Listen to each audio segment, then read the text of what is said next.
ఈ వ్యక్తి ఎవరన్నా మీకు తెలుసా? నాకైతే తెలీదు. జనసేన ఎమ్మెల్యే అంట. నాకైతే తెలీదప్ప. మీకు ఎవరికైనా తెలిస్తే చెప్పండి. ఆయన ఎవరో కూడా మాకు తెలియదు. ఇటు జనసేన ఎమ్మెల్యే అంట. ఇలా బతుకులంటే తెలుసా? ఏంటి ఎక్కడికి వెళ్ళా నవ్వుతాడా? మీ నాయకుడు బతికేంటో తెలుసా? ఇదిగో మీ నాయకుడు బతుకు. ఎవరు శవం ముందు నవ్వారు? మీ నాయకుడేగా. మీ నాయకుడేగా నవ్వింది. మీ నాయకుడేగా నవ్వుతుందంగో. నవ్వుతాడు ఇంకో. నవ్వింది మీ ఓడేగా. కళ్ళు కనపడ్డాయా? మీ ఓడేగా.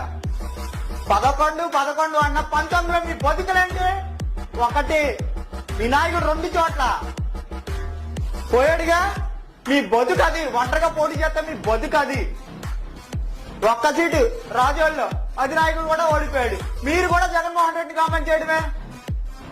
జగన్మోహన్ రెడ్డి గారు ఓడిపోయిన వాళ్ళ కార్యకర్తలు ఏం చేస్తారు తెలుసా? కాలర్ ఎగరేస్తూ తిరుగుతారు. మీరు ఓడిపోతే ఏం చేస్తారు తెలుసా? ముసుగేసుకుని లోపల ఉంటాడు. మీ నాయకుడు హైదరాబాద్ లోకి వెళ్ళి పడుకుంటాడు ఫామ్ హౌస్ లో. 19 నుంచి 22 వరకు ఎక్కడైనా కనపడ్డా? కనపడలేదుగా. మీరు జెండా కూలీలయ్యా. నేను కాదు, మీ నాయకుడే చెప్పాడు జెండా కూలీలు అని చెప్పి నిన్న. ఈయన ఎవరో నాకు తెలుసురా. కోడికత్త డ్రామాలాడి గెలవడానికి అన్ని రకాలుగా గెలవాలని ఎన్నో కుతంత్రాలు చేసిన ఆయన అయితే కాదు. తన బాబాయిని గొడ్డలతో లేపినోడు అయితే కాదు. ఎక్కడ ప్రజల గురించి మంచి అడగడానికి అసెంబ్లీకి వెళ్లకుండా కూర్చునే దద్దమ్మ అయితే కాదు.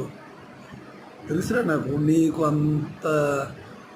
అయినా కానీ నీకు కొంచెం షుగర్ ఎక్కువ అనుకుంటా. అందుకే ఎవడీడు అన్నావు. ఆయన ఎవరో తెలుసా?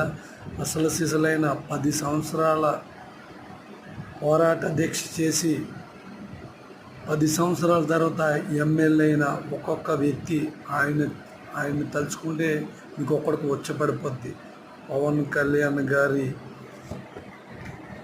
తోటి కార్యకర్త శ్రీ సుందరపు విజయ్ గారు, ఆయన తలుచుకుంటే నీకు వచ్చపడిపోద్ది.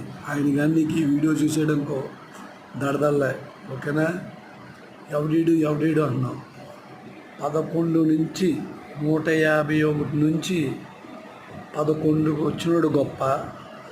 అదే ఒక్క చోటు కూడా నగ్గకుండా 2 చోట్ల ఓడిపోయి 21కి స్ట్రైక్ రేట్ సంపాదించి విజయాన్ని అందించిన పవన్ కళ్యాణ్ గారు గొప్ప. అదిరా. ఆయన పార్టీకి సంబంధించిన వ్యక్తే ఈయన విజయ్ గారు, సుందరబాబు విజయ్.